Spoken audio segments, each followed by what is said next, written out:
நீதிமன்ற தீர்ப்புக்கு பிறகும் இந்த 2 ஆன்டி ஹிந்து ஆஃபீஸர்ஸ் லோக்கலி அவங்க தானே ரெஸ்பான்சிபிள். இதுக்காக நம்ம சீஃப் செக்ரட்டரியும் டிஜிபியும் சொல்ல முடியாது. லோக்கலி கலெக்டரும் கமிஷனரும் ரெஸ்பான்சிபிள்.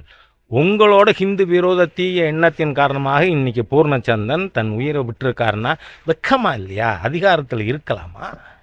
எவ்வளவு மோசமான தீய சக்திகளாக அரசு அமைப்பு மாறி இருக்கு. அதோடு மட்டும் இல்லை, நான் இங்கே வந்துட்டு கேள்விப்பட்டால் 10 நாள் முன்னாடி மு.க. ஸ்டாலின் இங்கே மதுரைக்கு வந்தப்போ பாலம் திறந்து வைக்க எல்லா பிஜேபி நிர்வாகிகளையும் எதுக்கு வீட்டு அரசில் வைக்கிறது? என்ன நினச்சின்னு இருக்கீங்க? இன்றைக்கி கூட இப்போ நீங்கள் பாருங்கள், ஹிந்துக்களுக்கு மேலே காசி விஸ்வநாதர் கோவில் இருக்குது, அதுக்கு போகிறதுக்கு அனுமதிக்கலை.